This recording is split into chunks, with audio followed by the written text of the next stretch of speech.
The sound of rain hitting a car roof changes when that car becomes your only home. For the first 3 weeks, Margot Kincaid had found it almost soothing, a white noise that masked the shame of sleeping in a Honda Civic parked behind a 24-hour diner off Route 76.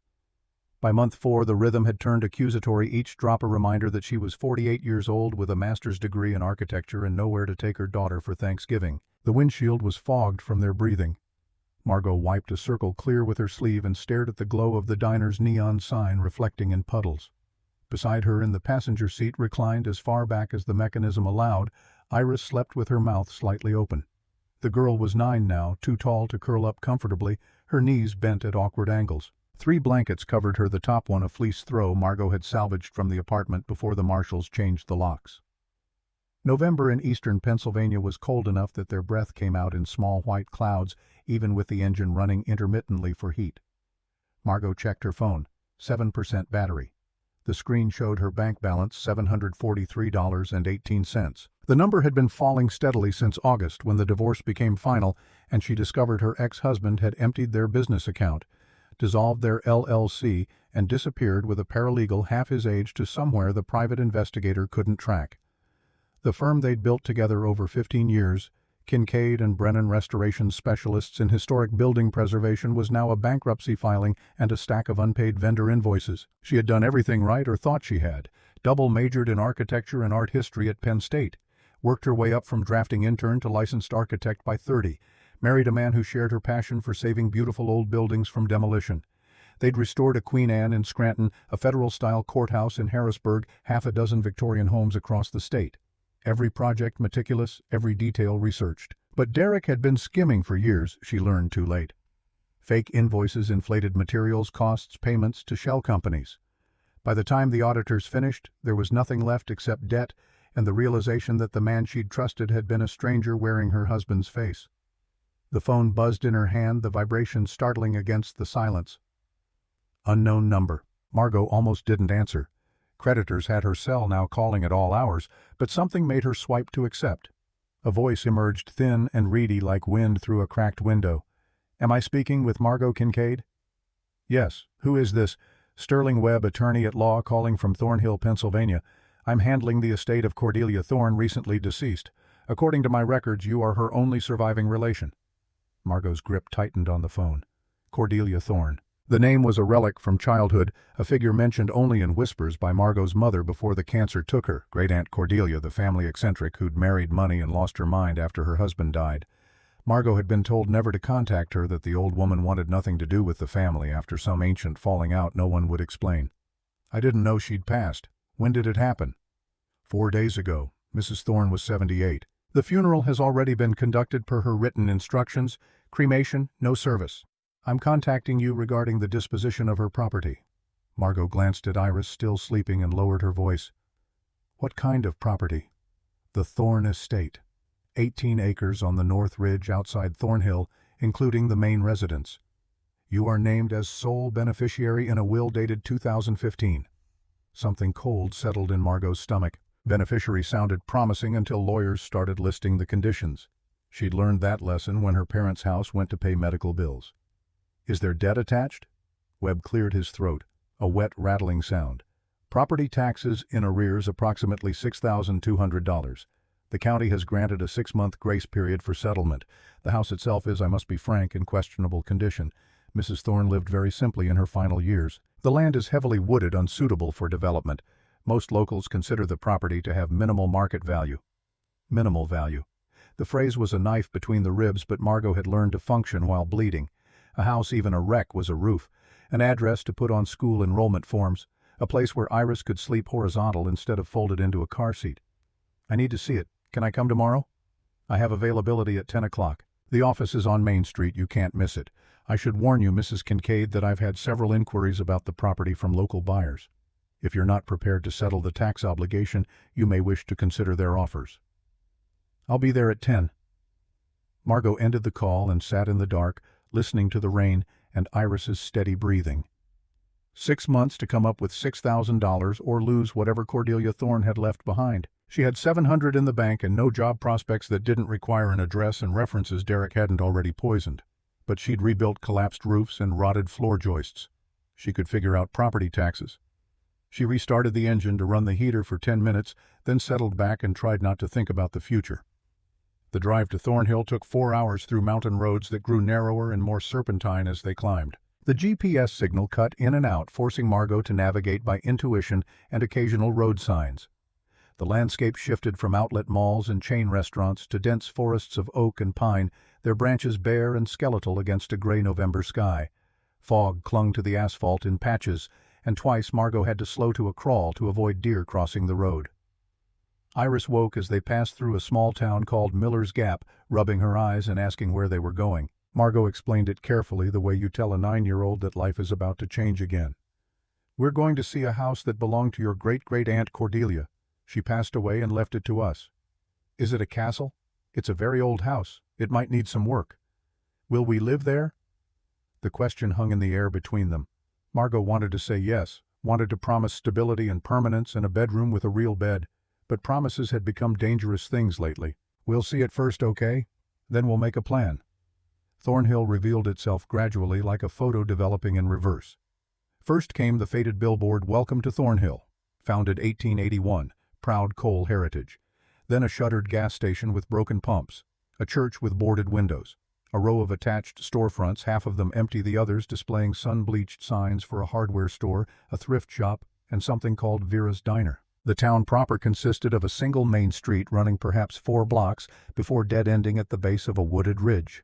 Victorian-era buildings lined both sides, their architecture still visible beneath decades of decay, mansard roofs, bay windows, decorative ironwork. These had been wealthy homes once built with coal money when Thornhill was a boomtown supplying Pittsburgh's furnaces. Now the paint peeled in long strips, porches sagged under the weight of their own history, and most of the windows reflected only emptiness. Margot counted fewer than a dozen cars parked along the street, and most of those looked like they hadn't moved in weeks. The only signs of life came from a small post office and a combination general store that advertised cigarettes and lottery tickets in neon. 2 elderly men sat on a bench outside the store watching the Civic pass, with the slow measured suspicion of people who knew every vehicle that belonged in town and marked any stranger as an intruder. Sterling Webb's office occupied a narrow brick building squeezed between a closed pharmacy and an empty lot where something had burned down years ago. The sign was hand-painted "Webb and Associates, Estate Law." Margot parked and told Iris to wait in the car, doors locked, but the girl's eyes were already wary. "I want to come with you." "It's just paperwork, sweetie. 10 minutes. I don't want to be alone here." Margot looked at her daughter's face and saw her own unease reflected there. The town felt wrong somehow. Too quiet, too empty, like a body with no pulse. "Okay. Stay close to me." The office smelled of old paper and stale coffee. Sterling Webb sat behind a desk piled high with file boxes, a man constructed entirely of sharp angles and yellowed skin. He was perhaps 68, dressed in a suit that might have been expensive in 1985, and he peered at Margot over reading glasses perched on the end of a narrow nose. "Mrs. Kincaid. Punctual. Excellent." His eyes flicked to Iris standing close to Margot's side. "And this is my daughter Iris. Charming." The word carried no warmth. He gestured to 2 chairs facing the desk, their upholstery worn through to the foam in places. "Please sit. We have documents to review." Margot settled into the chair, Iris climbing into the one beside her. Webb produced a thick manila envelope and began extracting papers, spreading them across the desk in practiced order. The estate of Cordelia Thorne consists primarily of the real property located at 440 Ridge Road, comprising the main house and 18.4 acres of surrounding land. The house was constructed in 1882 by Jonathan Thorne Sr., Mrs. Thorne's husband's grandfather. It's been in the family continuously since that time. He slid a document toward Margot.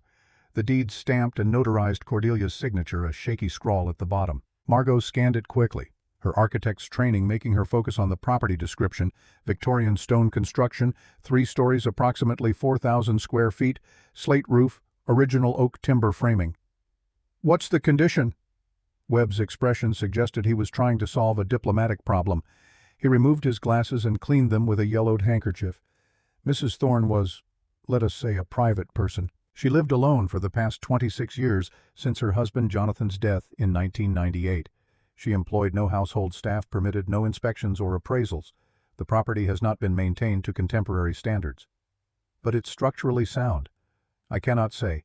I have not been inside the house in 15 years. Mrs. Thorne did not welcome visitors. Something in his tone suggested this was more than eccentricity. Margot leaned forward. Why did she leave it to me? I never even met her. I cannot speak to Mrs. Thorne's motivations. The will was executed in 2015 and has not been amended. She was quite clear in her instructions. The property passes to you with all contents included. There are no other conditions save the settlement of back taxes within 6 months of her death. $6,200. Correct. Due by May 15, 2025. Should you be unable or unwilling to settle that obligation, the property will be sold at county auction. Margot did the math in her head. 6 months. She had $700 and a 9-year-old daughter, but she also had 15 years of experience restoring historic homes, and a house worth saving was worth fighting for.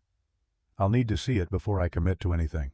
Webb's thin lips compressed into something approximating a smile. He reached into his desk drawer and produced a heavy iron key on a braided leather fob. I anticipated as much. The house is 15 minutes north on Ridge Road. You can't miss it. It's the only structure visible from the road for 5 miles in any direction. I should mention, Mrs. Kincaid, that I've fielded several inquiries from prospective buyers interested in acquiring the property should you choose not to accept the inheritance. Victor Ashford, a local developer, has been particularly persistent. He's prepared to offer $40,000 for immediate purchase, which would more than cover the tax obligation and leave you with funds for your own needs. $40,000 for 18 acres and a 4,000 square foot Victorian. The market here is depressed. The town has been in decline since the mines closed in the 90s. Mr. Ashford's offer is, I assure you, quite generous given the circumstances. Margot's instincts, honed by years of spotting structural problems hidden behind fresh paint, began to signal warnings. Lawyers didn't push sales unless they had a reason, and $40,000 for that much property was either incompetence or theft. I'll see the house first. Then I'll decide. Webb's smile evaporated. He closed the file and slid the key across the desk. As you wish.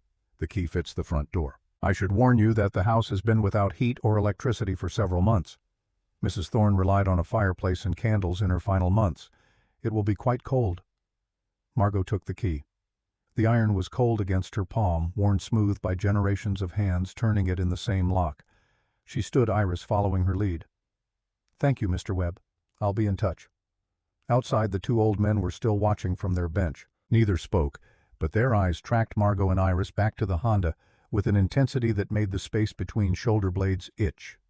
Ridge Road wound up the mountainside in switchbacks, climbing through forest so dense the daylight turned gray-green and muted. The pavement gave way to gravel after the first mile, then to packed dirt rutted with erosion channels. The Honda's suspension groaned with each impact, the undercarriage scraping twice on high spots where runoff had carved the road down to bedrock. Iris pressed her face to the window, watching the trees slide past. It's like a fairy tale, the scary kind. Houses aren't scary, they're just buildings made of wood and stone. Grandma used to say old houses remember things. Margot's mother had been full of such notions, stories about spirits in walls and memories soaked into floorboards. She'd claimed every house they restored whispered to her at night, telling her what it had been, what it wanted to become. Margot had dismissed it as poetry, but standing in those empty rooms measuring load-bearing walls and calculating material costs, she'd sometimes felt it too, the weight of accumulated lives, the echo of voices long silent. The house appeared suddenly as the road crested a rise and broke free of the forest. Thorne Manor stood alone on a cleared promontory, a Victorian Gothic silhouette against fast-moving clouds. 3 stories of dark gray stone, steeply pitched slate roof peaked dormers like raised eyebrows, and a corner tower that rose another story above the rest. The architecture was 1880s Gilded Age, built when coal barons were constructing palaces in the wilderness to prove their dominance over nature and circumstance. Margot pulled to a stop in the circular gravel drive and killed the engine. For a long moment she simply looked. The house was magnificent. The house was dying. Ivy had consumed the west wall entirely, its vines thick as her wrist creeping through broken window frames and pulling stones from their mortar. The shutters hung crooked or missing, and several windows on the upper floors were boarded over with plywood that had itself begun to rot. The front porch sagged slightly to the left, its ornate railings missing balusters like gaps in teeth.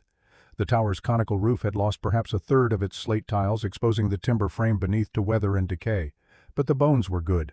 Margot could see it with her trained eye, the foundation stones still square and level, the roof ridge straight despite missing tiles, the main walls plumb and true. The damage was all surface neglect, decades of deferred maintenance. The house wasn't beyond saving. It was waiting to be saved. "It's huge," Iris whispered, climbing out of the car. They approached the front steps, Margot testing each tread before allowing Iris to follow. The porch boards were solid oak beneath the peeling paint, and when she pressed down on one it barely flexed. Good. The key slid into the front door's lock with surprising ease, as if it had been used recently, and the deadbolt turned with a heavy click that echoed inside. The door swung inward on hinges that screamed with rust. The smell hit first dust and old paper and something organic like dried flowers left too long in a vase. The entry hall was vast, rising 2 stories to a coffered ceiling barely visible in the gloom. A grand staircase climbed the far wall, its carved newel post topped with a sphere of dark wood worn smooth by countless hands. The floor was parquet, water-stained in places but still intact, and when Margot's boots hit it, the sound was solid, reassuring. Daylight filtered through gaps in the boarded windows, creating shafts of pale illumination filled with dust motes. To the left, pocket doors stood half open on what must have been a parlor. To the right, a dining room with a table long enough to seat 12. Straight ahead, past the staircase, a hallway disappeared into darkness. Margot pulled out her phone and turned on the flashlight. The beam cut through the gloom, revealing wallpaper in a faded damask pattern, light fixtures of tarnished brass doorways leading to rooms beyond rooms. The house was a warren, far larger inside than seemed possible from the exterior. "Stay with me, don't wander." They moved through the ground floor methodically, Margot assessing damage and cataloging repairs with mental notes. The parlor's plaster ceiling was cracked but intact. The dining room's bay window had lost 2 panes to weather, letting in moisture that had buckled the hardwood beneath. The kitchen was a disaster of rust-seized cast iron and peeling linoleum, but the gas line was capped and the ancient range didn't look damaged beyond use. Iris found the library, a room lined floor to ceiling with built-in shelves, most of them still filled with books turned gray with mold. She pulled one down, carefully opened it, and sneezed at the spores. "These are really old, like olden days old." "Put it back, sweetie. We don't know what's safe to touch yet." The second floor held 6 bedrooms, each one frozen in time like a photograph from another century. 4-poster beds with rotted canopies. Wardrobes still containing clothes Margot didn't dare examine closely. A bathroom with a clawfoot tub and fixtures that were probably worth thousands to antique dealers if they could be salvaged. The master bedroom was at the end of the hall, its door closed. Margot hesitated before turning the knob, some instinct making her reluctant to intrude on Cordelia Thorne's final privacy. But the room needed inspection, and she was the owner now, for better or worse. The door opened onto a space that had clearly been lived in recently. The bed was made with military precision, the quilt's faded patterns suggesting it was handmade decades ago. A nightstand held a hurricane lamp, candles burned down to nubs, and a pair of reading glasses folded atop a closed book. The air here smelled different, lavender, and something medicinal like menthol. A secretary desk stood against one wall, its writing surface lowered to reveal dozens of small drawers and compartments. Margot approached it carefully, aware she was moving from architectural assessment into something more personal, more invasive. She pulled open the center drawer. Inside lay a wooden box, perhaps 8 inches long and 4 wide, its surface carved with intricate patterns that had been smoothed by handling. The latch opened easily. Inside, resting on faded velvet, was a key, not iron like the front door, but silver tarnished, dark but still substantial, its bow carved in the shape of an infinity symbol. Beneath the key was a folded paper, the folds sharp and deliberate. Margot unfolded it with fingers that had started to tremble, though she couldn't have said why. The handwriting was spidery but legible, written in fountain pen on paper that felt expensive despite its age. "Margot, if you found this, I'm dead. They finally got me like they got Jonathan. I'm sorry we never met. Your mother was afraid and I couldn't blame her after what happened. But you're here now, which means you need what I've protected all these years. The vault code is hidden in the house, 6 numbers that tell our story. Trust no one in Thornhill except Vera Dalton. She owns the diner on Main Street and she's been my friend for 40 years. The house isn't worthless. It's my insurance policy. They want what's inside. Don't let them win. Finish what Jonathan started." Your great-aunt Cordelia Thorne. Margot read the letter twice, her pulse loud in her ears. Vault code, insurance policy. They got me like they got Jonathan. The words suggested conspiracy, danger, secrets worth killing for. But they also suggested Cordelia Thorne had not been the eccentric recluse Webb described. She'd been someone with enemies, someone who'd hidden something valuable enough to guard for decades. "Mom, what's that?" Iris had appeared in the doorway, her young face worried. Margot refolded the letter and slipped it into her coat pocket along with the silver key. "Just some old paperwork. Come on, we need to check the rest of the house before it gets dark." The third floor consisted of 4 smaller rooms, likely servants' quarters in the house's original incarnation, and a storage attic filled with trunks and furniture draped in dusty sheets. Everything up here was dry and undamaged, which meant the roof, despite its missing tiles, was still doing its job. But it was the basement that made Margot stop and stare. The stairs descended from a door off the kitchen, narrow wooden treads that creaked ominously underfoot. Margot's flashlight beam swept across stone walls, a dirt floor, the expected detritus of a century-old cellar, rusted tools, broken furniture, mason jars clouded with unidentifiable contents, and at the far end, set into the foundation wall, a door that didn't belong. It was steel modern with a brushed finish that looked no more than 10 years old. The frame was reinforced, anchored into the stone with heavy bolts, and the lock was electronic, a numeric keypad glowing faintly red in the darkness. 6 numbers.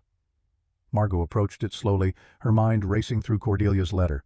"The vault code is hidden in the house, 6 numbers that tell our story." She reached out and pressed her fingers against the steel. It was cold, unyielding, and when she tried the handle it didn't budge. "What's behind there?" "I don't know. Something your great-great-aunt wanted to keep safe." They climbed back upstairs and walked through the ground floor again, this time looking not at damage but at details. The house was full of numbers, dates carved into mantels, Roman numerals on door frames, street addresses stamped into light fixtures, but 6 numbers that told a story that required context, meaning. Iris found it.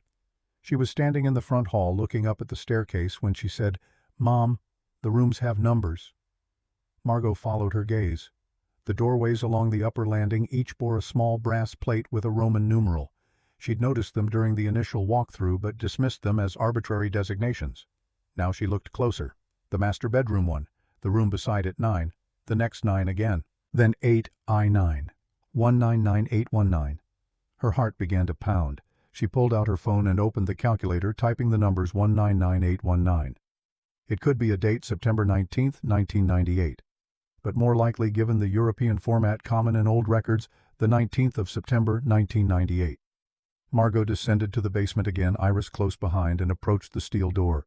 The keypad's red glow seemed brighter now, expectant. She raised her hand and entered the sequence 199819. For 3 seconds nothing happened. Then the light flashed green and the lock disengaged with a pneumatic hiss. The door swung inward on balanced hinges, revealing not a wine cellar or root cellar, but something else entirely. A room perhaps 15 feet square.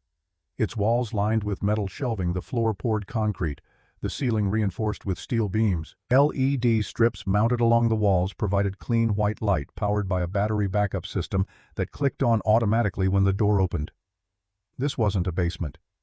This was a safe room, a vault built within the last decade and designed to withstand anything short of explosives. The shelves held boxes.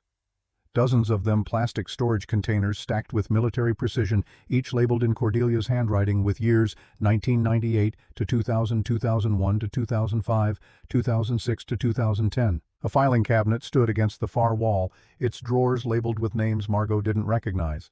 And on a table in the center of the room, arranged like an altar, sat 4 items: a ledger, leather-bound and thick, a stack of audio cassettes, each labeled with dates, a bundle of legal documents tied with string, and a note written on fresh paper in handwriting that still carried strength. Counted.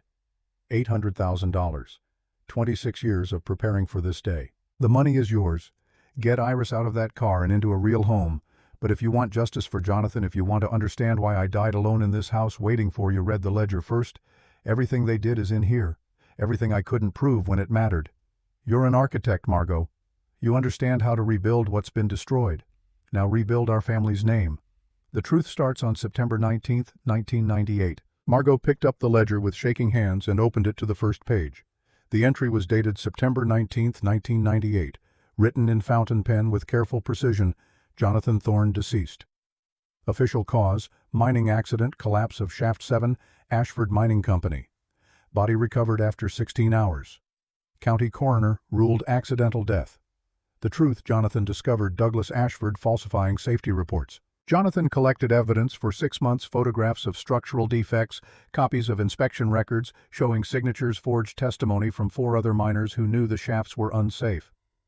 Jonathan planned to report everything to the Federal Mining Safety Board. 2 days before his scheduled meeting with investigators, Shaft 7 collapsed.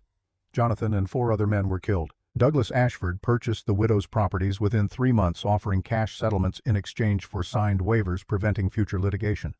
"I refuse to sign. I will never sign.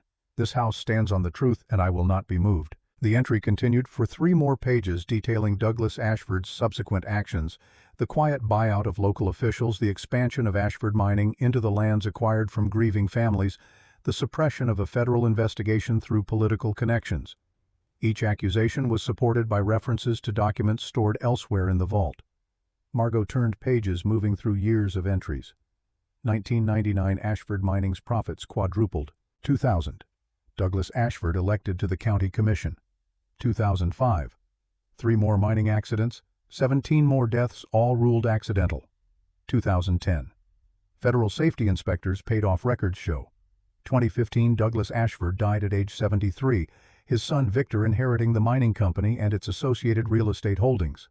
The most recent entry was dated November 1, 2024, 2 weeks before Cordelia's death. Victor Ashford came to the house today. He wants to buy the property, says the land would be perfect for development now that the old mines are played out. He offered me $50,000, which is insulting given the 18 acres and what lies beneath them.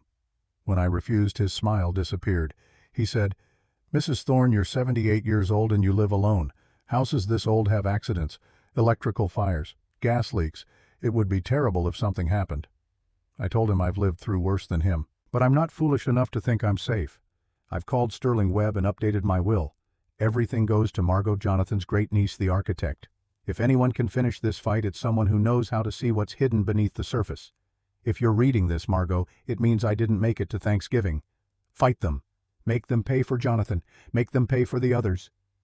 The words blurred as tears filled Margot's vision. She set the ledger down and looked at Iris, who was standing in the doorway of the vault, her young eyes wide and frightened by things she couldn't yet understand. $800,000 in cash sat stacked in neat bundles on the shelves to her left. Evidence of 26 years of crime and corruption filled boxes around her, and somewhere in Thornhill a man named Victor Ashford had threatened an old woman weeks before she died. Margot had come here looking for shelter. She'd found a war. The sky was dark by the time they locked the house and drove back down Ridge Road. Margot's mind was racing through options, consequences, dangers. She needed to think, needed to plan, but first she needed to get Iris somewhere safe for the night. The Honda's back seat wasn't an option anymore, not now. The only motel in Thornhill was a strip of 6 rooms attached to a gas station, its neon sign advertising vacancy in letters that hadn't been updated since the Carter administration. Margot paid for 1 night in cash $50 that left her down to $693, and carried Iris inside a room that smelled of cigarette smoke and industrial cleaning solution. But it had a bed, and heat, and a door that locked. Iris fell asleep within minutes, exhausted by the long drive and the strangeness of the day. Margot sat in a chair by the window, Cordelia's ledger open on her lap, and began to read by lamplight. Every page revealed new crimes, falsified documents, bribed officials, safety violations that led to deaths. 19 men had died in Ashford's mines over 26 years, and according to Cordelia's meticulous documentation, every single death could have been prevented if Douglas Ashford had followed basic safety protocols. Jonathan Thorne had tried to stop it. Jonathan Thorne had died for trying. And now Cordelia had died too, though Margot couldn't yet prove it was anything but natural causes. Her phone buzzed, 7% battery remaining. She'd need to find a way to charge it tomorrow. She'd need to do a lot of things tomorrow. But first she needed to understand exactly what Cordelia had left her and why Sterling Webb had been so eager to push a sale to Victor Ashford.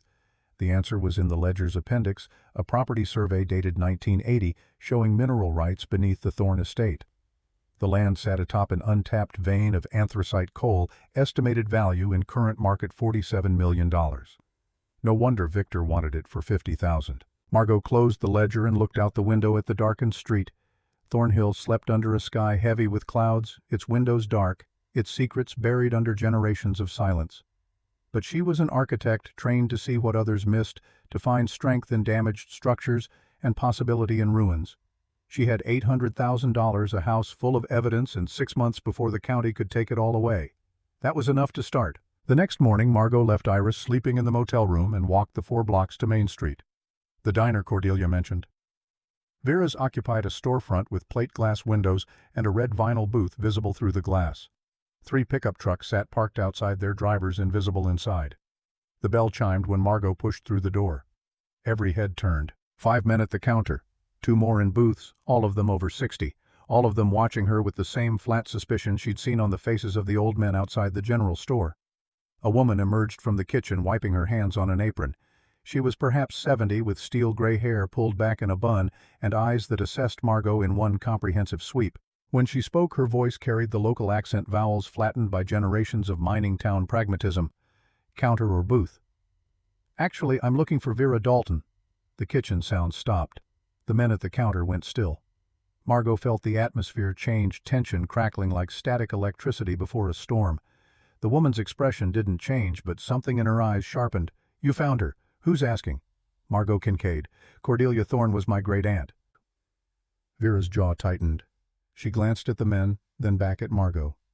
Kitchen. Now. Margot followed her through swinging doors into a space dense with the smell of bacon grease and coffee. Vera shut the door and leaned against it, arms crossed. You shouldn't have said that name out loud. Not in here.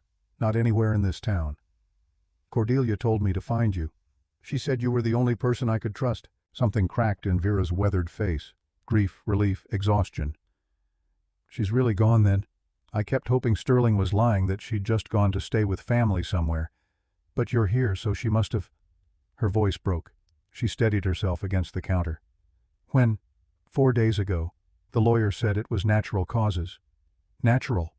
Vera's laugh was bitter. Nothing about Cordelia's death was natural. She was healthier than women half her age right up until Victor Ashford started coming around again.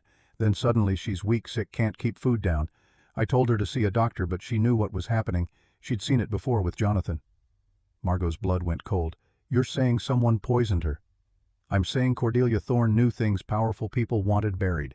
And powerful people don't let witnesses live to testify. I'm saying you need to be very careful about who you talk to and what you say, because if they killed her, they won't hesitate to kill you too.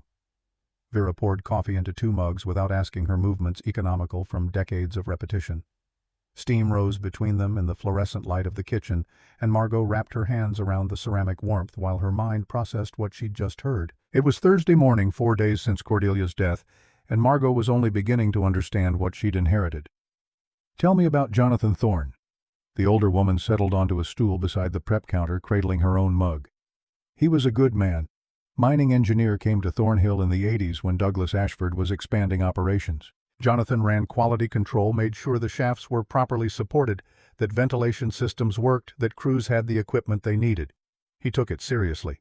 Some of the old-timers said he was the only reason more men didn't die in those early years. What changed? Profit margins. By the mid-90s, the easy coal was gone.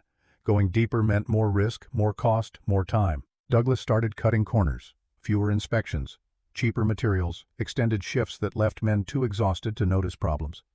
Jonathan documented everything. He kept a second set of books, unofficial, showing the real state of those mines versus what Douglas reported to the safety board. Margot thought of the ledger in the vault, its meticulous entries spanning decades. Cordelia continued his work. After he died, yes. She inherited his files, his photographs, his testimony statements from other miners who were too afraid to go public. She spent 26 years adding to it, watching Douglas and then Victor expand their empire on the graves of 19 men. She told me once that patience was the only weapon left when power controlled the law. The kitchen door swung open and a waitress poked her head through her expression. Nervous. Vera, table 4 wants to settle up. Tell them I'll be out in a minute. The girl disappeared. Vera drained her coffee and stood, her joints audibly protesting the movement. You need to understand something about Thornhill. This town survived because of coal, and when coal died, the town should have died with it. The only thing keeping it breathing now is Victor Ashford's money. He owns the grocery store, the hardware store, half the rental properties. People here know what he is, but they also know their paycheck's clear because he allows it. Nobody's going to help you fight him. Except you. I'm 71 and my husband's pension died with the mines. I've got nothing left to lose except a clear conscience, and that's been troubled for 9 years now. Something in her tone suggested a specific burden. What happened 9 years ago? Vera's face hardened into creases cut by regret. Douglas Ashford was dying. Lung cancer from breathing coal dust, 50 years. I was his hospice nurse those last 8 weeks. He talked when the morphine made him forget to lie. He told me things I should have reported, things I should have testified about. But I was scared. Victor had just taken over the company, and he made it clear that anyone who disrespected his father's memory would face consequences. So I stayed quiet, and Douglas died with his secrets, and I've been paying for that cowardice every day since. Margot leaned forward, her pulse quickening. What did he tell you? That the shaft collapse in 1998 wasn't an accident, that he'd known for 3 months the timber supports were rotted through, but the replacement cost would have shut down operations for 2 weeks and he couldn't afford the loss. That Jonathan Thorne had filed a formal complaint with the company safety officer and threatened to contact federal inspectors. Douglas said he'd tried to pay Jonathan off, offered him $100,000 to lose the documentation and transfer to a different site. Jonathan refused. The words hung between them heavy as the coal that had built this town and buried its conscience. So Douglas arranged the collapse. He called it solving a problem before it became expensive. The explosion was real enough gas pocket, poorly ventilated, exactly the kind of thing Jonathan had been warning about. Douglas just made sure Jonathan's crew was scheduled for that shaft on that particular day at the exact time the blasting crew would be setting charges 2 levels above. The charges were placed wrong, deliberately wrong. The upper shaft collapsed into the lower one. 5 men crushed under 1,000 tons of rock. Margot felt sick. She thought of Iris asleep in the motel room, innocent and trusting that her mother could keep her safe. She thought of Cordelia alone in that Victorian fortress for 26 years, gathering evidence no one would believe. She thought of Jonathan Thorne, who'd seen corruption and spoken up and died for it. Did you document any of this? Record his confession? No, I should have, but I was terrified. Victor had already started consolidating power, buying out competitors, pressuring small businesses. There were rumors about what happened to people who crossed him: harassment, vandalism, mysterious financial problems. One man's barn burned down 3 days after he refused to sell Victor his land. The fire marshal ruled it accidental, but everyone knew. I need you to testify. When I take this to the authorities, I need someone who heard Douglas admit to murder. Vera's expression was bleak. Who are you going to take it to? The county sheriff is Victor's brother-in-law. The district attorney plays golf with him every Saturday. The state police might listen, but you'd need ironclad evidence before they'd touch someone with Victor's connections. Your word and mine against a pillar of the community, we'd be dismissed as bitter old women making up stories about a dead man. What about the federal government? Mining safety is regulated at the national level. Was regulated. Most of those agencies got gutted over the years, budgets cut, enforcement staff reduced. Victor's lawyer would tie any investigation up in appeals for a decade. Meanwhile, you'd be living in Thornhill vulnerable with a 9-year-old daughter. You need to think very carefully about whether you're willing to bet Iris's safety on your ability to outlast Victor's resources. The truth of it settled over Margot like frost. She'd come to Thornhill expecting architectural challenges, structural repairs, budget constraints, the technical problems she knew how to solve. But this was different. This was power entrenched and defended violence masked as business murder filed under acceptable losses. Her phone vibrated in her pocket. She pulled it out, 5% battery, and a text message from an unknown number. Mrs. Kincaid, this is Victor Ashford. Sterling Webb provided your contact information. I'd like to discuss purchasing the Thorne property. Can we meet this afternoon? I'm prepared to improve my offer significantly. Margot showed the screen to Vera, whose mouth compressed into a thin line. That was fast. He must have someone watching the house. Saw you go inside yesterday. Now he knows you found the vault. How would he know about the vault? Because he's been trying to get into it for years. Cordelia mentioned once that she'd catch him on her security cameras parked down the road at night watching the house. He tried having the property condemned twice, claimed it was a public hazard, but Cordelia fought him off with her own lawyers. After she died, he probably assumed Sterling would sell it to him immediately before any heirs showed up to complicate things. Margot looked at the message again, her architect's mind already calculating angles and leverage. What if I meet with him? Let him think I'm willing to deal? That's dangerous. Victor's smart enough to know you've seen what's in the vault. If he thinks you're a threat, he won't negotiate. He'll eliminate the problem. But he doesn't know what I've taken from the vault or where I've hidden it. As far as he knows, everything Cordelia collected is still in that basement locked behind a steel door I just learned to open. He can't make a move against me without risking the evidence becoming public. Vera studied her with the assessing gaze of someone who'd watched too many people make bad decisions. You're thinking like an architect looking for the load-bearing walls. But this isn't a building you can shore up with the right supports. This is a man who's already killed to protect his interests, and he's had 9 years to consolidate power since his father died. You're one woman with a child to protect and no allies in this town except a diner owner who can't throw a punch. Then I need to move fast. Establish credibility before he can discredit me. Document everything, create copies, get the evidence somewhere he can't destroy it. The kitchen door banged open and the waitress appeared again. Her face flushed. Vera, I'm sorry, but there's a man out front asking for Mrs. Kincaid. Says it's urgent. Margot's hand instinctively went to her pocket fingers, finding the silver key. She stood. What does he look like? Fancy suit, expensive watch. Drives a black Lexus. Vera muttered something under her breath that sounded like a prayer or a curse. She gripped Margot's arm. Don't tell him anything he doesn't already know. Don't let him isolate you. And for God's sake, don't go anywhere alone with him.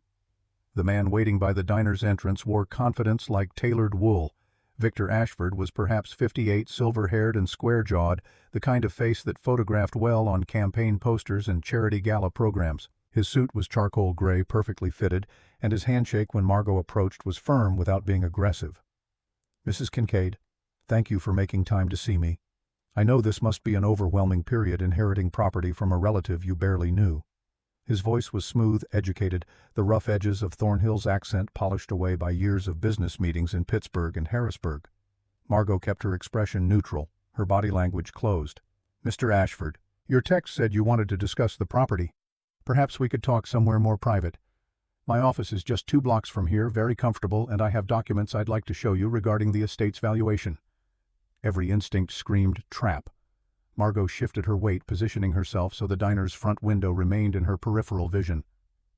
I'm fine talking here. What's your offer?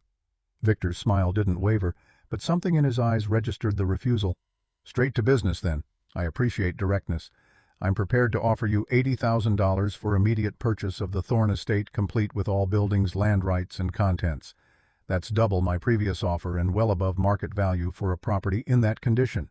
The sale would cover your tax obligation with substantial funds remaining for your own needs. $80,000. Still a fraction of what the mineral rights were worth, but high enough to suggest desperation.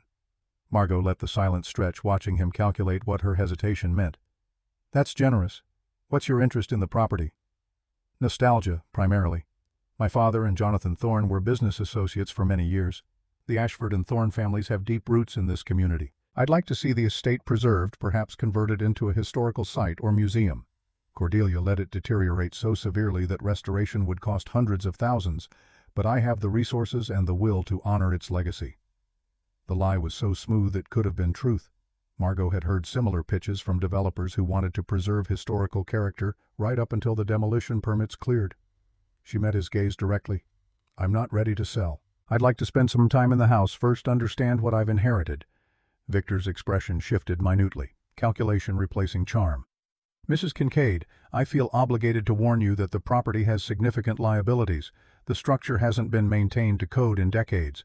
The county could condemn it at any time, leaving you responsible for demolition costs that would far exceed any sale value. There are also concerns about environmental hazards. Old houses that age often contain asbestos, lead paint, contaminated well water. The smart move would be to sell now while you have a willing buyer. I'm an architect specializing in historic restoration. I know how to assess structural integrity and environmental risks. If there are code violations, I'll address them. Something hardened in Victor's face, the mask slipping enough to reveal the calculation beneath. You're planning to live there. You and your daughter. It wasn't a question. Margot felt the hair rise on the back of her neck at the mention of Iris, the implicit threat in his knowing she existed. That's my business. Of course, I'm simply concerned for your safety. That house is isolated 15 minutes from town on a road that becomes impassable in winter. No neighbors within 5 miles. If something happened to fall, a fire, a medical emergency, it would take a long time for help to arrive, especially for a child. The words were delivered with perfect courtesy, but the message underneath was clear as a knife against skin. Margot felt rage bloom in her chest, hot and clarifying. She'd spent 4 months afraid, 4 months running, 4 months absorbing every blow life delivered because she had no power to fight back. But standing here watching this man threaten her daughter in a diner full of witnesses, something crystallized inside her. She wasn't powerless anymore. She had $800,000 and 26 years of evidence and the deed to 18 acres that Victor Ashford desperately needed. He was the one afraid, now afraid enough to make threats, and fear made people sloppy. Thank you for your concern, Mr. Ashford. I'll keep it in mind. Now, if you'll excuse me, I need to get back to my daughter. She walked past him toward the door, spine straight, refusing to look back. Behind her she heard him speak again, his voice stripped of its careful courtesy. "The offer expires at the end of the week. After that you're on your own." Margot pushed through the door into cold November air that tasted like coming snow. It was late Friday afternoon now, 2 days since she'd first arrived in Thornhill. The motel room was exactly as she'd left it, Iris still sleeping under blankets pulled up to her chin. Margot locked the door, set the chain, and pulled the curtains completely closed before allowing herself to shake. Her hands trembled as she plugged her phone into the charger, her breathing uneven. She'd just declared war on a man who'd killed at least 5 people to protect his fortune, and her only weapons were documents and determination. But documents could be powerful if used correctly. She needed to think like an architect building a case the way she'd build a structure: foundation first, then framing, then the details that made it stand against wind and weather. Step 1. Secure the evidence. Everything in the vault needed to be photographed, cataloged, and backed up in multiple locations Victor couldn't access. Step 2. Establish credibility. She needed to contact authorities who existed outside Thornhill's power structure, people Victor couldn't intimidate or buy. Step 3. Protect Iris. Whatever happened next, her daughter needed to be somewhere safe, somewhere Victor's reach didn't extend. Margot pulled the silver key from her pocket and turned it over in her palm, feeling the weight of it, the decades of hiding it represented. Cordelia had waited 26 years for justice. Margot didn't have that luxury. Victor knew she existed now, knew she'd found the vault, knew she wasn't going to sell. The clock was already running. She spent the afternoon at Thornhill's small public library, using their computer to research mining regulations, federal investigative agencies, and journalists who'd covered corporate corruption cases. The librarian, a woman in her 40s with wary eyes, watched Margot from the circulation desk as if monitoring a potential thief. No one else entered during the 3 hours Margot worked, and the silence felt deliberate, suffocating. By evening she had a plan. Partial, risky, but better than waiting for Victor to make his next move. She returned to the motel and woke Iris gently. "We're going back to the house, baby. We're going to start making it home." The drive up Ridge Road was different in darkness.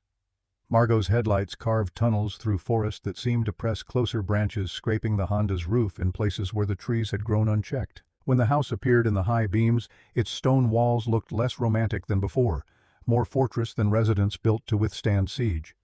Inside, the temperature was perhaps 45 degrees, cold enough to see breath, but not yet freezing. Margot found the fireplace in the main parlor still stacked with logs from Cordelia's last winter, and matches in a tin on the mantel. The wood was dry, well seasoned. It caught quickly, and within 20 minutes the room had warmed enough for Iris to stop shivering. They ate peanut butter sandwiches by firelight, sitting on the floor, because the furniture was too suspect to trust. Iris explored the room with growing confidence, examining the carved mantel, the brass light fixtures, the pocket doors on their rails. She'd inherited Margot's fascination with old buildings, the way spaces could tell stories if you knew how to listen. This was a rich person's house. Very rich. The man who built it owned coal mines, like the kind that collapsed and killed people. Margot looked at her daughter, surprised. "How did you know about that?" "I heard you talking to the lady at the diner. I was supposed to be sleeping, but I was listening through the door. Are we in danger?" There was no point in lying. Iris was 9, old enough to sense deception, and Margot had promised herself after the divorce that she'd never treat her daughter like she was too young to handle truth. "We might be. The man who owns those mines now wants this house, and he's used to getting what he wants. But I'm going to make sure we're safe. That's why we're here, because this house has secrets that can protect us." "What kind of secrets?" "The kind that prove powerful people did bad things. Your great-great-aunt spent her whole life collecting evidence, and now it's ours. We're going to use it to make sure nobody can hurt us." Iris processed this with the seriousness children bring to adult concerns they don't fully understand but recognize as important. "Is that why we left our old house? Because someone wanted to hurt us?" The question hit harder than Margot expected. She tried to shield Iris from the worst of the divorce, from Derek's betrayal and the financial devastation, but children noticed everything. "Dad hurt us by lying and stealing, but he's gone now, and we're starting over. This house is our fresh start." "I like it. It feels strong." Strong. Yes. The walls were 3 feet thick in places, the foundation stone laid by craftsmen who'd built to last centuries. If Margot could make the house habitable, it would be nearly impossible to force them out. Property law favored occupation, and once she'd established residence, Victor would need court orders and legitimate cause to evict her. That bought time. She settled Iris to sleep in front of the fire, cocooned in blankets from the car, then descended to the vault with a flashlight and a sense of purpose that felt almost like courage. The cassette tapes were stacked chronologically, 47 of them spanning from 1998 to 2024. Margot found a portable tape player on one of the shelves. Cordelia must have used it to review her recordings and loaded the first tape. The reels turned with a soft whir, and then Jonathan Thorne's voice filled the small space, steady and clear despite decades of magnetic degradation. June 14, 1998. This is tape 1 of what I hope will be a comprehensive record of safety violations at Ashford Mining Company, Thornhill Operations. My name is Jonathan Thorne, Certified Mining Engineer, Employee number 447. I've worked for Ashford Mining for 12 years. What I'm about to document may cost me my job, but I can't in good conscience stay silent while men's lives are put at risk for profit. The recording continued for 90 minutes. Jonathan's voice cataloging structural deficiencies in Shaft 7, rotted timber supports that should have been replaced years ago, inadequate ventilation, creating explosive gas buildup, outdated equipment that violated federal safety standards. He described confrontations with Douglas Ashford, who'd dismissed the warnings as overcautious engineering and refused to authorize the 2-week shutdown necessary for repairs. Douglas told me yesterday that if I couldn't work within budget constraints, I should find employment elsewhere. He said that mining has always been dangerous work, that men who choose this profession accept certain risks. But these aren't acceptable risks. These are preventable deaths waiting to happen. I've collected photographs, copied inspection records, and obtained testimony from 4 miners who've witnessed these conditions firsthand. Tomorrow, I'm contacting the Mine Safety and Health Administration to file a formal complaint. The tape ended with a soft click. Margot sat in silence, processing what she'd heard. Jonathan had documented everything, had done exactly what a person with integrity should do. And he'd been killed for it 3 months later, his evidence presumably destroyed in the aftermath of his death. Except Cordelia had retrieved it somehow. The filing cabinet contained folders labeled with each miner's name, their testimony statements notarized and dated. Photographs showed shaft interiors with timber supports, visibly rotted cracks running through support beams, ventilation fans caked with coal dust and grime. Inspection reports bore forged signatures where safety officers had supposedly approved conditions they'd never actually witnessed. Margot photographed everything. Her phone's camera clicked steadily, capturing page after page of evidence. She'd need to find a way to upload these somewhere secure, multiple cloud storage accounts under aliases, physical copies stored with lawyers Victor couldn't reach. But that required resources she didn't have yet, accounts she hadn't set up, time she might not get. A noise from upstairs froze her mid-photograph. Not Iris. The sound came from outside the house. Footsteps on gravel, careful and deliberate. Then the creak of weight on the front porch steps. Margot killed the vault's lights and climbed the basement stairs in darkness, her heart hammering. The fireplace in the parlor had burned down to coals, providing just enough light to see Iris still sleeping. But through the gap in the boarded windows, Margot caught movement, a silhouette crossing the porch, testing the front door handle. The door was locked. Margot had made sure of it. But the handle rattled again, more insistent this time, and then came the unmistakable sound of metal scraping against metal. Someone was picking the lock. She grabbed the fireplace poker, the iron cold and heavy in her grip. Every instinct screamed to run, to grab Iris and flee out the back, but running meant abandoning the evidence, and without evidence, they had nothing to fight with. The lock clicked. The door swung inward with that same rusty shriek. A man's voice called into the darkness. "Mrs. Kincaid, I know you're in here. Your car's in the drive. I just want to talk." Not Victor. The voice was younger, rougher. Margot pressed herself against the wall beside the parlor entrance poker, raised breath held. Footsteps crossed the entry hall. A flashlight beam swept across the walls, probing. The man moved deeper into the house toward the dining room, his boots loud on the parquet floor. Margot's mind raced through options. She could confront him, demand he leave, threaten to call the police. But her phone was in the basement with 2% battery, and the nearest police were Victor's brother-in-law. She could hide, wait for him to leave, but then he'd know she was vulnerable, alone, easy to intimidate. Or she could fight. She was 48 years old and hadn't thrown a punch since 6th grade, but she was also a mother who'd spent 4 months protecting her daughter with nothing but determination. That determination had gotten them this far. The flashlight beam swung back toward the parlor. Margot waited until the man crossed the threshold, until his attention was focused on the dying fire and the bundle of blankets that was Iris. Then she stepped from behind the door and swung the poker at his knees. The impact was solid, meaty. The man yelped and stumbled, his flashlight clattering across the floor. Margot swung again, catching him across the shoulder, and he went down hard, cursing. Iris woke with a startled cry. Margot shouted without looking away from the intruder, "Stay back, baby! Don't move!" The man rolled onto his back, hands raised. "Jesus, stop! I'm not here to hurt you." "Then why did you break into my house at midnight?" "Victor sent me. He just wanted me to look around, make sure everything was secure. He was worried you might have an accident all alone up here with faulty wiring."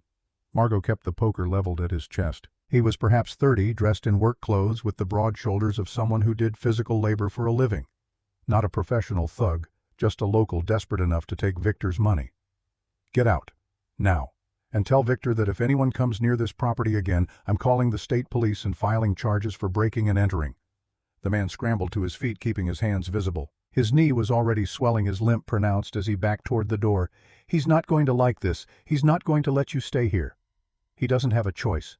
This house is mine legally and completely. Now get out before I decide that one broken kneecap isn't sufficient." He fled. Margot listened to his footsteps retreat down the porch across the gravel, then the sound of an engine starting and tires spitting stone. Only when the noise faded completely did she lower the poker and turn to Iris, who was sitting up in her blankets, eyes huge in the firelight. "Are you okay?" The girl nodded, mute. Margot sat beside her and pulled her close, feeling the small body trembling against her ribs. They stayed that way for a long time, listening to the house settle and creak around them, both of them understanding that the war had begun in earnest, and there was no retreat now.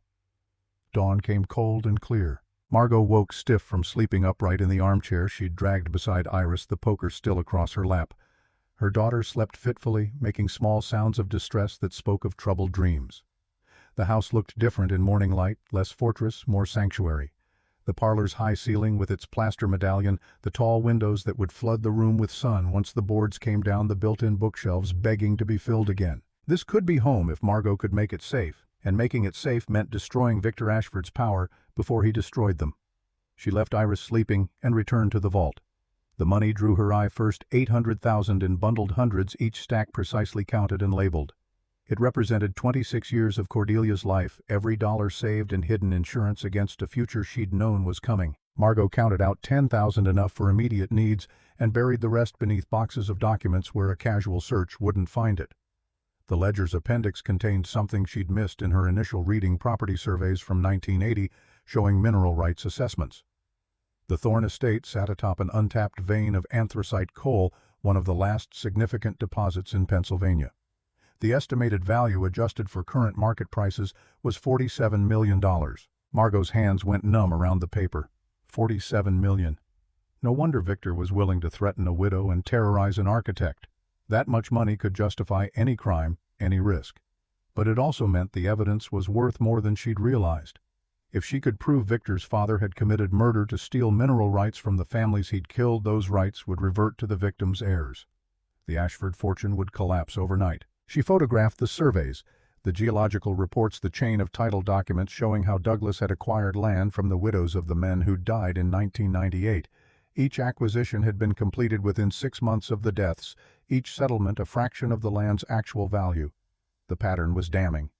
A sound from upstairs, Iris calling for her. Margot secured the vault and climbed back to daylight, finding her daughter awake and scared in a house that seemed bigger and stranger by morning. "I'm hungry. Can we go back to the motel?" "We can do better than that. Get your shoes on. We're going to the store." It was Saturday morning now, the weekend bringing a different energy to Thornhill, if such a moribund town could be said to have energy at all. Thornhill's grocery was small, poorly stocked, and expensive in the way of rural monopolies, but it had the basics: bread, milk, canned goods, batteries for flashlights. Margot filled a cart while Iris stuck close to her side, both of them aware of the stares from other shoppers. A woman in the produce section whispered to her companion, then both looked away when Margot made eye contact. At the register, a young man with acne scars and nervous hands rang up their purchases without speaking. The total came to $73. Margot paid in cash from the 10,000 she'd brought, watching the clerk's eyes widen at the thickness of bills in her wallet. "You're the one who inherited the Thorne place." It wasn't a question. Margot accepted her change. "That's right.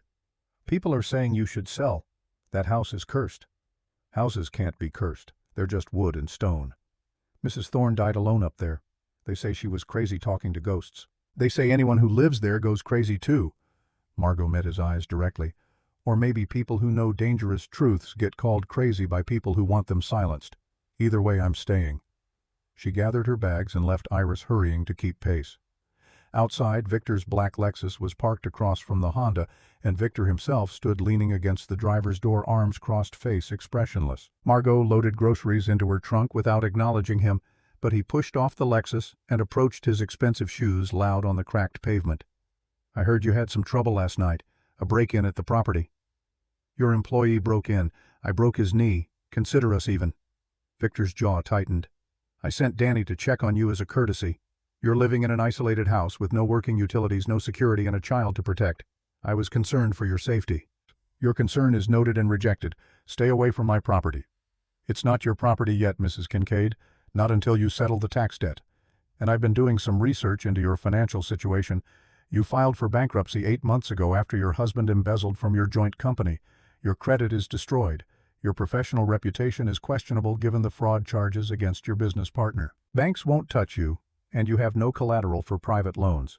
So tell me, how exactly do you plan to come up with $6,000 in the next 6 months? The words hit like physical blows, each one a violation of privacy, a demonstration of power. Victor had researched her, had dug into the most painful chapter of her life, and now he was wielding that knowledge like a weapon. Margot's voice came out steady, despite the rage building in her chest. That's my problem, not yours.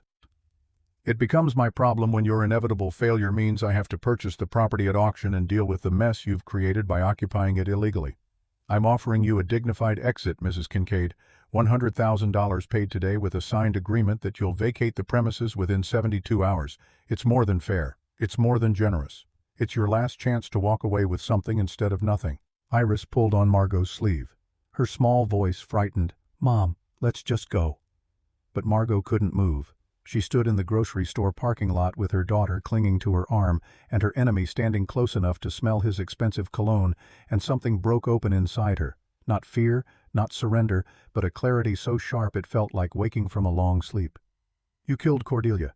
You killed Jonathan. You killed 19 minors and bought off everyone who could testify against you. And now you're threatening my daughter because you're afraid I'll prove it. That's not power, Mr. Ashford. That's desperation, and desperate men make mistakes. Victor's face went rigid. You have no idea what you're dealing with. This town exists because I allow it to exist. These people work because I employ them. Cross me and you'll find out what it means to be truly alone. He turned and walked back to his Lexus. His movements controlled, but his shoulders tight with anger. The engine purred to life and he pulled away without looking back, leaving Margot and Iris standing in the empty lot under a pale winter sky. Iris's hand found Margot's. What do we do now? Margot looked down at her daughter's upturned face, saw the fear there, but also the trust, the absolute belief that mothers could fix anything if they were brave enough. She thought of Jonathan recording his testimony in secret, knowing it might cost him everything. She thought of Cordelia spending 26 years alone in a fortress of evidence waiting for someone strong enough to finish the war. She thought of the house on the ridge, its thick walls and locked vault, and the truth hidden in its bones. Now we fight. Sunday morning arrived with the smell of fresh lumber and possibility. Margot stood on a ladder, prying boards from the parlor's bay window, each nail screaming its release from wood that had held it captive for years. When the last board fell away, light flooded the room like absolution. Dust motes swirled in the sudden brightness, and for the first time she could see the space as it had been intended, grand, elegant, deserving of resurrection. Iris swept the floor with an old broom, her small frame nearly comical against the room's vast proportions, but her determination was fierce. She worked with the intensity children bring to tasks that prove their worth, and Margot watched her daughter stake her claim on this house with every stroke across parquet.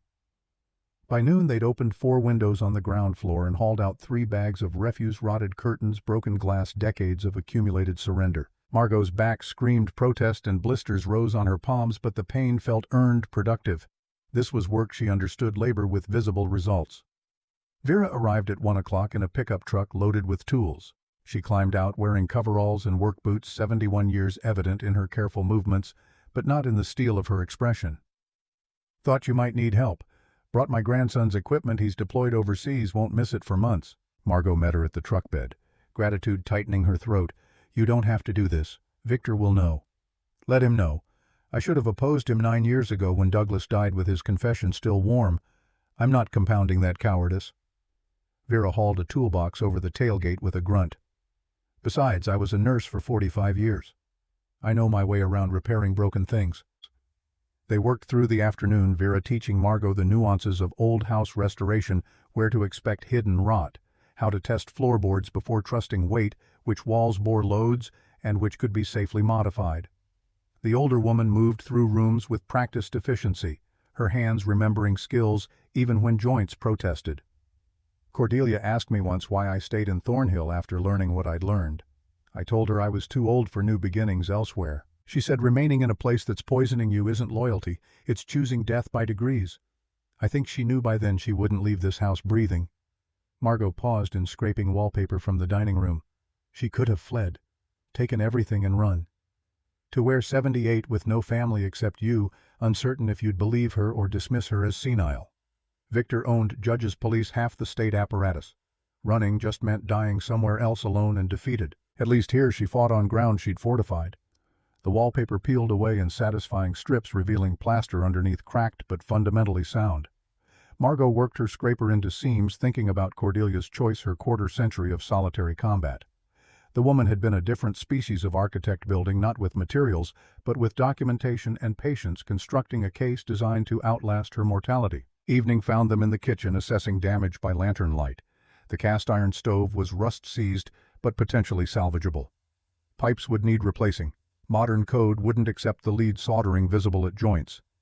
The floor was catastrophic linoleum over rotted subflooring requiring complete removal.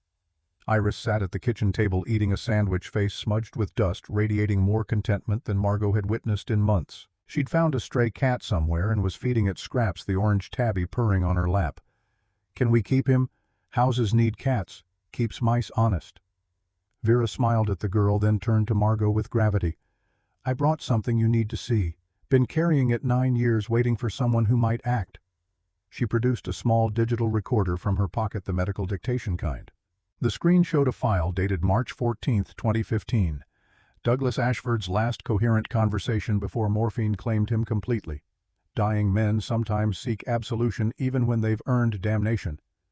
Margot took the device, thumb hovering over play. "Why hide this before?" "Because I valued my pension more than justice. Because Douglas's lawyer made clear any recordings from hospice care without consent would be inadmissible, potentially criminal under Pennsylvania privacy laws. I could have leaked it anonymously, but I was afraid of Victor, of losing everything, so I hid it and waited for the right moment. Turns out the right moment only arrives when someone braver forces your hand."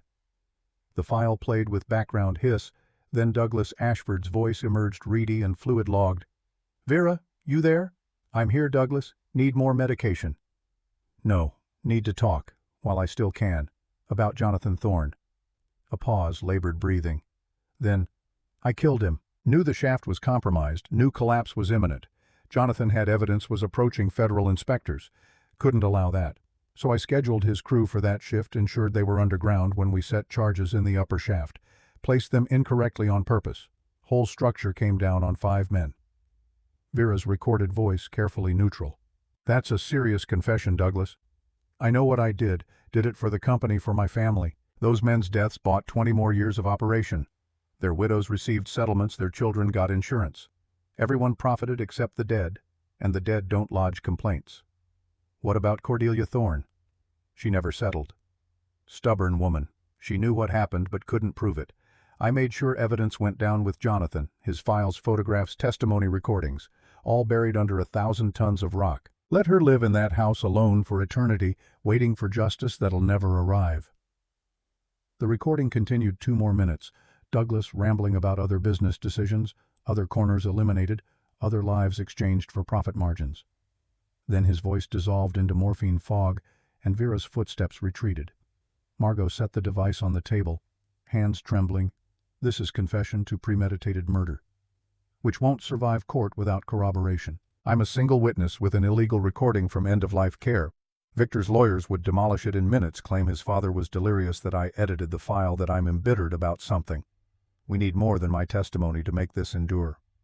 We have Cordelia's ledger, Jonathan's original recordings, the photographs and inspection reports she somehow recovered." Vera's expression sharpened with interest. "She accessed the mine after collapse. That's impossible." Victor sealed the entire site within 24 hours, claimed instability, prevented recovery operations. That's why only 2 of 5 bodies were ever retrieved. Something cold moved through Margot's chest. The other 3 remain down there. Officially, they're considered lost to collapse bodies unrecoverable. Families receive death certificates and insurance payments.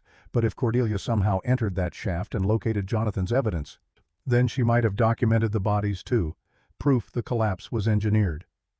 They stared at each other across the kitchen table, implications spreading like fractures through ice. If Cordelia had photographed the crime scene, if she'd captured what Victor's father had engineered, the evidence would transcend legal challenge. Margot stood. I need to examine everything in the vault again. There has to be something I missed.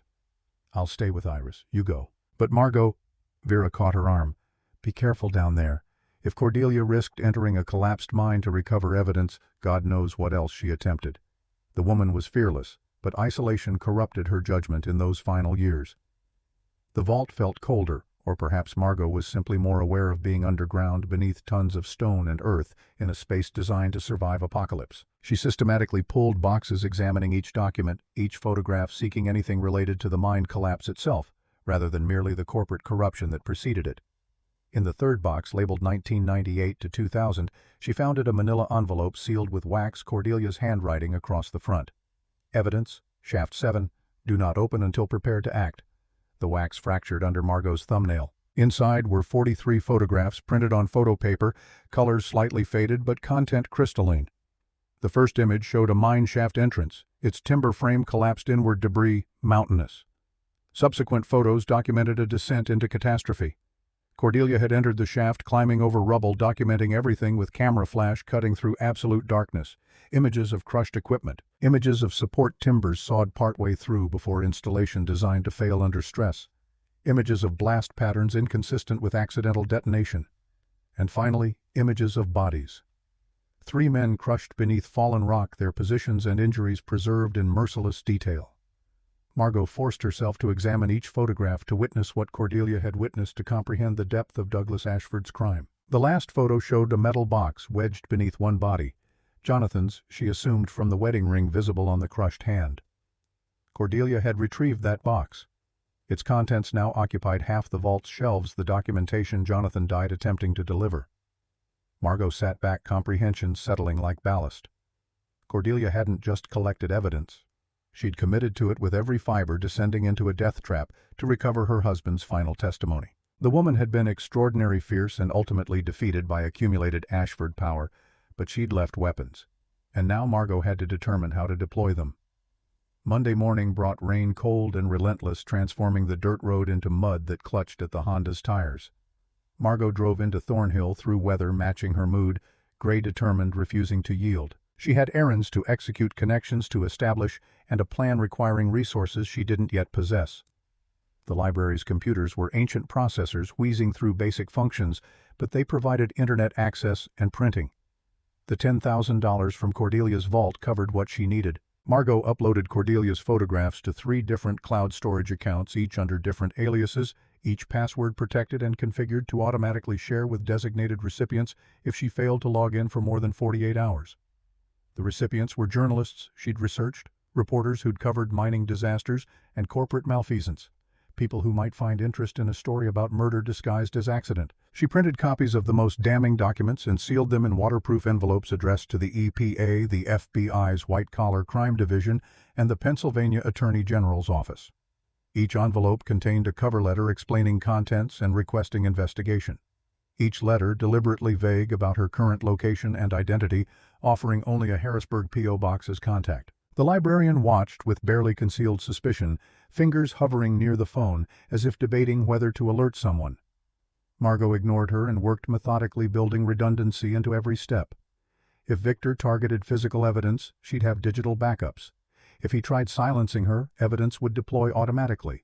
If he destroyed the house, truth would already be propagating through channels beyond his control. When she finished, 3 hours had passed and her printer bill totaled $47, a small price for insurance. Margot paid in cash from Cordelia's vault money and gathered her envelopes, tucking them into a backpack she'd brought for this purpose.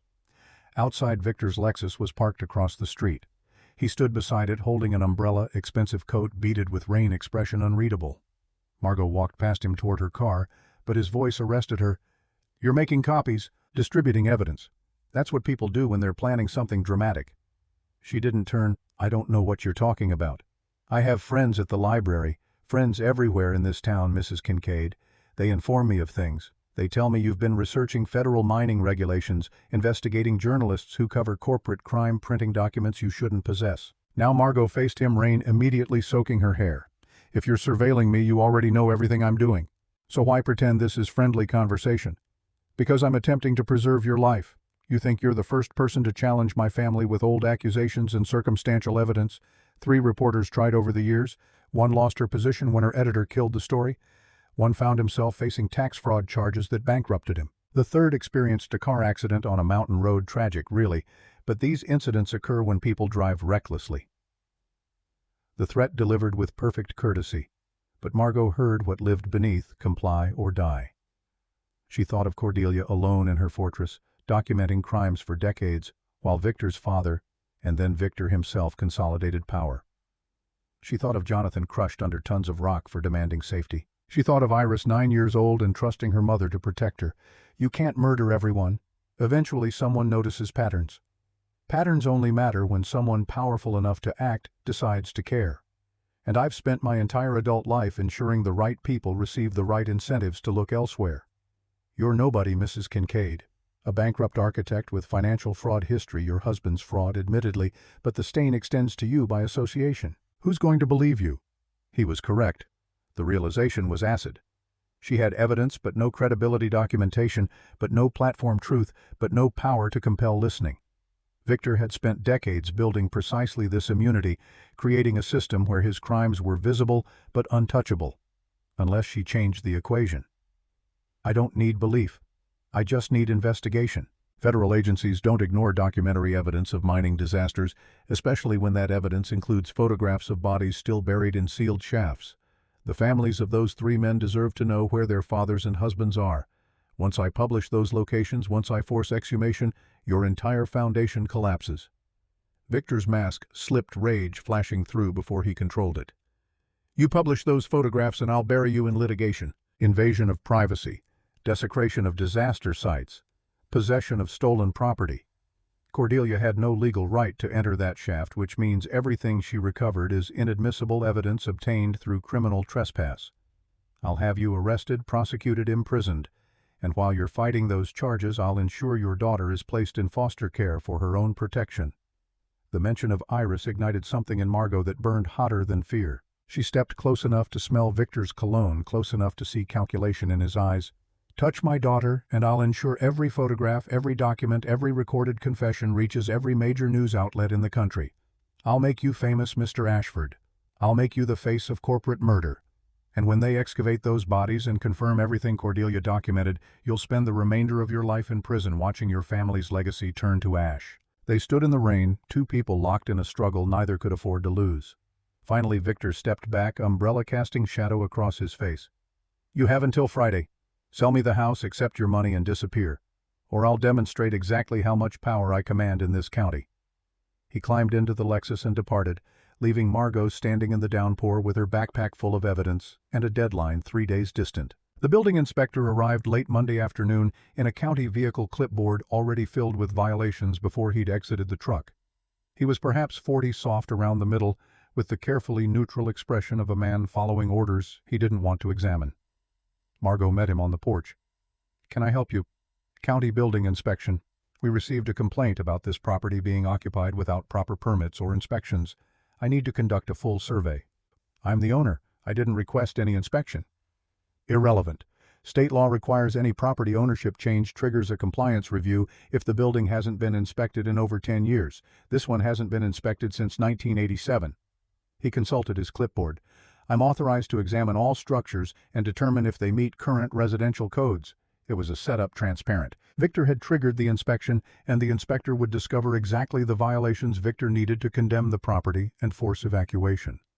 Margot could contest it in court, but that would require months and thousands in legal fees she didn't possess. She stepped aside. Come in, but I want to be present for every finding you document. They walked through the house methodically. The inspector, photographing and noting every deficiency, exposed wiring predating modern electrical codes, plumbing, using lead solder windows, not meeting egress requirements, a dozen minor violations that would have been grandfathered if Victor hadn't forced full compliance review. By the time they reached the third floor, the inspector's list ran 4 pages. In the basement, he paused at the vault door. "What's this?" "Storage room. I need to inspect it. It's locked and I don't have the combination." A lie, but the inspector didn't press. He photographed the door, noted it in his report, moved on. When they returned to the kitchen 3 hours later, he began writing his summary with practiced efficiency. "Based on my findings, this structure is non-compliant with current Pennsylvania residential codes in 47 specific areas. I'm required by law to issue a notice of violation and recommend the property be deemed uninhabitable until all deficiencies are corrected. You'll have 30 days to complete repairs and request re-inspection, or the county will pursue formal condemnation proceedings." He handed her a carbon copy, his eyes not quite meeting hers. Margot read through the list, her architect's training allowing assessment of each violation. Half were minor cosmetic issues posing no actual safety risk. The other half were legitimate but expensive, requiring licensed electricians and plumbers, contractors she couldn't afford. "How much would it cost to bring everything to code?"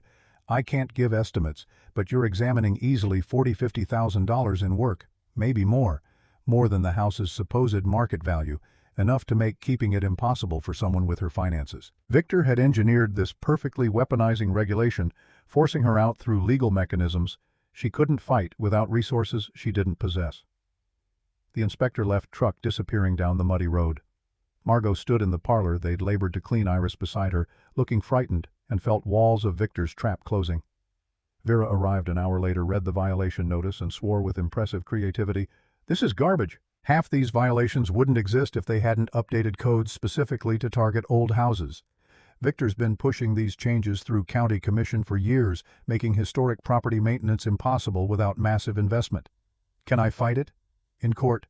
Maybe, but it'll take months and you'd need a lawyer who isn't terrified of Victor. Meanwhile, you're legally required to vacate within 30 days or face criminal charges for child endangerment." Margot looked at Iris, whose small face showed understanding beyond her years. They'd been here before, powerless, displaced, watching their lives dismantled by men with lawyers and leverage. But this time felt different. This time Margot had something worth fighting for beyond simple survival. "Then we have 30 days to generate enough noise that Victor can't silence us." That evening, Margot sat in the vault, surrounded by evidence, and began writing. Not legal briefs or formal complaints, but a story. Jonathan Thorne's story, mining engineer who tried saving lives and died for it. Douglas Ashford's story, who murdered 5 men and built an empire on their graves. Cordelia's story, who descended into a tomb to recover her husband's final testimony. Victor's story, who inherited his father's empire and his father's willingness to kill anyone who threatened it. She wrote for 6 hours straight, fingers cramping around a pen, filling page after page with details drawn from ledgers and recordings. She wrote about 19 men who died in Ashford mines over 26 years, each death preventable, each one buried under official reports listing mechanical failure or human error instead of negligence and greed. When she finished, she had a 20-page narrative reading like investigative journalism. She scanned it using library equipment the next day, formatted it properly, sent it to 12 different news outlets with a cover letter ending, "I have physical evidence supporting every claim in this document. I have photographs of bodies still buried in sealed mine shafts. I have recordings of Douglas Ashford confessing to premeditated murder. And I'm willing to go on record with my name attached to testify to everything contained herein." 3 outlets responded within 48 hours. The Pittsburgh Post-Gazette sent a reporter. ProPublica assigned an investigative team. The Washington Post requested copies of evidence for verification.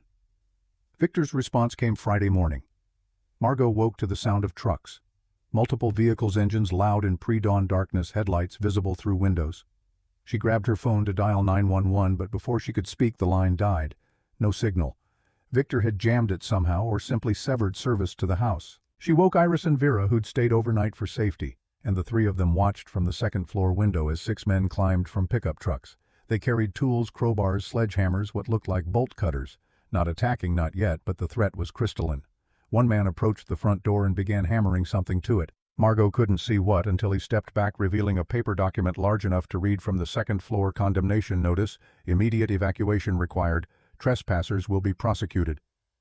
Vera's voice was tight with fury. "That's illegal. The notice said 30 days. You can appeal. They can't just condemn overnight." But watching the men below, Margot understood legality had become irrelevant.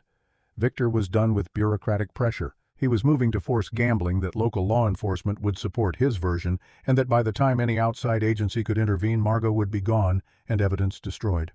She made a decision that felt like stepping off a cliff. "Vera, take Iris. Drive to Pittsburgh. There's a reporter named Sarah Chen meeting you at the Post-Gazette building at 9. Give her everything I sent you yesterday, the backup drive, the printed photographs, the recordings. Tell her I'm staying here to protect the original evidence. You can't stay. They'll kill you. They'll try intimidation. If they kill me, it becomes murder instead of property dispute, and Victor's smart enough to know that. But I can't let them into the vault. Once they destroy physical evidence, all I have are copies, and copies can be dismissed as forgeries. I need to hold this ground until the story breaks." Iris grabbed her mother's arm, tears already streaming. "Don't make me leave, please." Margot knelt, taking her daughter's face in both hands. "I need you to be brave, braver than you've ever been. Go with Vera. Tell the reporters everything you remember about our time here, about the house, about what we found. Make sure they understand this isn't just about money or property, it's about people who died because someone decided their lives were worth less than profit." She pulled Iris into fierce embrace, breathing in the smell of her daughter's hair, memorizing this moment because she couldn't guarantee surviving what came next. Then she released her and watched Vera bundle the girl toward the back stairs, toward the kitchen door opening onto the rear of the property where trucks weren't blocking. The Honda's engine started. Margot heard tires spin in mud, then catch, then the sound receding down the hill through forest until silence returned. Alone in the house, she descended to the vault and began moving the most critical evidence into waterproof containers. If they breached the house, if they found a way into the basement, she wanted records protected against fire or water damage. She worked quickly, methodically, hands steady despite fear coursing through her. A crash from upstairs, glass breaking. They were forcing entry. Margot sealed the vault door from inside and activated the electronic lock, which Cordelia had designed to require a demolition charge to breach. The walls were reinforced concrete, the ceiling steel-beamed. It was a fortress within a fortress, and she would hold it as long as necessary. Footsteps overhead, voices shouting, coordinating. The sound of furniture being overturned, drawers yanked open, systematic searching. They were looking for evidence for anything connecting Victor to his father's crimes, but Cordelia had been too careful.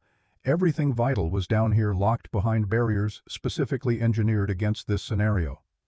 An hour passed. The searching continued, growing more frustrated, more destructive. Margot sat in the vault's artificial light, thinking about architecture, about how buildings could protect the vulnerable if designed with intention. Cordelia had understood this. She'd built not just a house, but a weapon, a space that would outlast her and preserve truth long enough for someone to wield it. 2 hours. The destruction above intensified.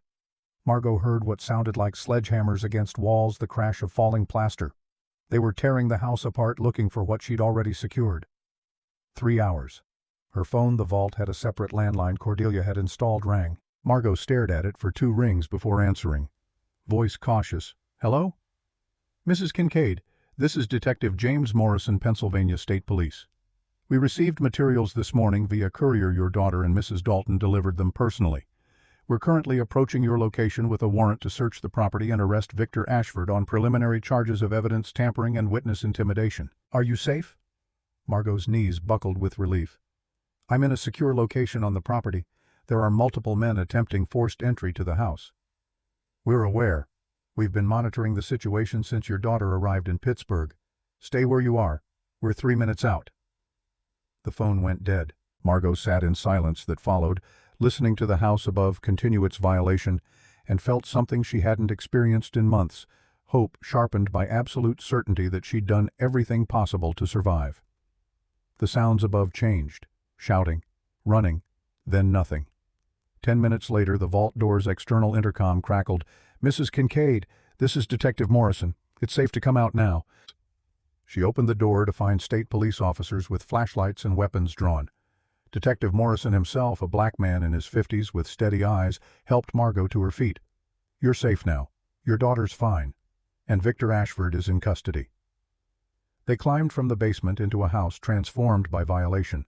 Furniture, overturned walls, sledgehammered in search of hidden compartments, the beautiful parquet floor gouged and splintered. But the structure stood. The walls held. And in the front hall, illuminated by police spotlights, Margot saw the core of what she'd been fighting for, a space that had endured assault and remained standing, scarred but unbroken. like her. Epilogue. 18 months later. The ribbon fell away in two precise cuts, red satin pooling on the newly restored porch of what was now officially the Jonathan Thorne Center for Mining Safety and Workers' Rights. Margot stood back as Governor Shapiro stepped to the microphone, his voice carrying across the crowd of 200 gathered on the front lawn. This house stands as a testament to the power of one person's refusal to accept injustice. Margot barely heard the speech. She was looking at the house itself, at what she and a team of restoration specialists had accomplished over 14 months of meticulous work. The stone walls had been repointed, every joint perfect. The slate roof was complete, not a tile missing. The windows gleamed with restoration glass, their muntins repaired or faithfully reproduced. The ivy was gone. The porch rebuilt, the whole structure returned to its 1882 glory while being brought fully into the 21st century for accessibility and code compliance. Inside the vault remained exactly as Cordelia had left it, now serving as the center's archive. But the rest of the house had been transformed. The parlor was a lecture hall. The dining room housed exhibits on mining safety history. The library contained Jonathan's complete documentation available to researchers and journalists. The second floor held administrative offices for the worker advocacy organization Margot now directed. The third floor was living quarters, her and Iris's home. The trial had taken 6 months. Victor Ashford was convicted on 17 counts: evidence tampering, witness intimidation, accessory after the fact to murder, fraud, racketeering. The prosecution had used Douglas's recorded confession, Cordelia's photographs of the sealed mine shaft, and testimony from 4 families whose loved ones had died in Ashford mines. Victor was sentenced to 30 years in federal prison. His entire empire, the mining company, the real estate holdings, the businesses, was liquidated. The proceeds minus legal fees and restitution totaled $180 million. The court divided it among 5 families, the widows and children of the men who died in the 1998 collapse. Margot, as Jonathan Thorne's heir, received $36 million. She'd kept $2 million for the house restoration and establishing the center's endowment. The remaining $34 million went to the Jonathan Thorne Justice Fund, which provided legal representation for workers injured in corporate negligence cases, funded mine safety research, and supported families of workers killed in industrial accidents. The bodies of the 3 men who'd remained buried in Shaft 7 for 26 years were finally exhumed, identified, and given proper funerals. Margot had attended all 3, standing in the rain with widows who'd waited decades for closure. "Mom, they're waiting for you." Iris, now 11, tall and confident in ways that still surprised Margot, tugged at her sleeve. The governor had finished speaking. The crowd was applauding. It was Margot's turn. She stepped to the microphone and looked out at the faces assembled on the lawn, reporters from the outlets that had broken the story, families of the 19 men who'd died in Ashford mines, workers' rights advocates who'd traveled from across the country, Vera Dalton sitting in the front row with tears streaming down her weathered face, and in the back, barely visible, Sterling Webb. The lawyer had been disbarred for his role in Victor's schemes, but he'd come anyway, perhaps seeking some form of redemption Margot wasn't sure she could offer. "My great-aunt Cordelia spent 26 years in this house alone, documenting crimes she couldn't prove and gathering evidence she wasn't sure anyone would ever use. She died waiting for someone to finish what her husband started. When I inherited this house, I thought I was getting shelter. What I actually received was a mission." Margot's voice caught. She cleared her throat and continued, "Jonathan Thorne believed that no profit margin justifies putting workers in danger. He died for that belief. Cordelia preserved his testimony so that his death wouldn't be meaningless. And now this house, their house, our house, will serve as a permanent reminder that truth, no matter how long it's buried, eventually finds its way to light." The applause was thunderous. Margot stepped back from the microphone and felt Iris slip her hand into hers. After the ceremony, after the crowd had dispersed and the caterers had cleaned up, Margot and Iris walked through the quiet house. The exhibits would open to the public on Monday. The first research fellows would arrive on Tuesday. The center's staff of 12 would begin work on Wednesday, but tonight the house was theirs. They climbed to the 3rd floor, to the apartment Margot had designed with meticulous attention to what Iris needed: a bedroom with windows overlooking the forest, a study space with natural light, a small kitchen where they could cook together. Iris headed for her room, then paused. "Mom, do you think great-great-aunt Cordelia would be happy with what we did?" Margot thought of the woman she'd never met, the fierce presence she'd come to know through journals and recordings, and the fortress she'd built. She thought of Cordelia descending into a collapsed mine shaft to recover evidence, spending decades in solitary combat against power that seemed untouchable, dying alone while waiting for someone to carry the fight forward. I think she'd be proud we didn't give up. That's all she wanted, someone who wouldn't give up. After Iris went to bed, Margot descended to the vault-turned-archive. The space was different now, climate-controlled, professionally lit with archival storage for the thousands of documents Cordelia had collected, but Cordelia's original ledger sat in a sealed display case at the center of the room, open to the first entry from September 19, 1998. Beside it, Margot had placed a photograph of Jonathan and Cordelia from 1995, before the collapse, before the decades of waiting. They looked happy, ordinary, unaware of what was coming. Margot stood before the display for a long time, then spoke quietly to the empty room. "We did it, Cordelia. We finished what you and Jonathan started. The house is safe. The truth is public, and Victor will spend the rest of his life behind bars knowing that everything his father built is gone." Justice took 26 years, but it came. Outside, through the archive's small window, she could see lights from Thornhill's main street. The town had changed dramatically in 18 months. With the Ashford Empire dissolved, new businesses had opened. The population had grown from 800 to 1,200 as workers were hired by the center and supporting enterprises. The elementary school had reopened. The church had been restored. Thornhill was being reborn, no longer dependent on Victor Ashford's corrupt generosity, but building something genuine. Vera had joined the center's board of directors and was leading an oral history project interviewing miners and their families about working conditions over the decades. She'd finally found her redemption 9 years late, but no less meaningful for the delay. Margot turned off the archive lights and climbed back to the 3rd floor. In the hallway between her room and Iris's hung a new portrait, a professional photograph taken last month of her and Iris standing on the restored porch, the house's stone walls solid behind them. They looked strong. They looked like they belonged here. Because they did. This house, this fortress, this sanctuary, this monument to persistence and truth was home. Margot checked on Iris one final time, then retreated to her own room. Through her window, she could see Ridge Road winding down through forest toward town. The same road they'd first climbed in a dying Honda with $700 and no prospects. She thought about her ex-husband Derek wherever he was. She hoped he saw the news coverage, hoped he understood that the woman he'd betrayed and bankrupted had become someone he could never have imagined. She thought about architecture, about how buildings could be more than shelter, about how the right structure designed with intention and built to endure could protect the vulnerable and preserve truth and become a weapon against those who believed power made them untouchable. Cordelia had understood that. She'd built this house into exactly what they needed it to be. And now Margot was carrying it forward, ensuring that Jonathan's testimony and Cordelia's documentation and the truth about 19 dead men would never again be buried under convenient lies. She turned off her light and lay in the darkness, listening to the house settle around her. The sounds were different now, not creaks of decay, but the natural movements of a living structure properly maintained, serving its purpose. In the morning, she would wake early and begin preparing for Monday's opening. There would be reporters to brief exhibits, to finalize 1,000 details requiring attention. But tonight, for the first time in longer than she could remember, Margot fell asleep without fear. The house stood watch around her. The walls held firm. The truth was safe.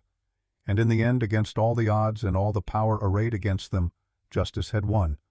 Not because it was inevitable, but because one woman refused to let it die.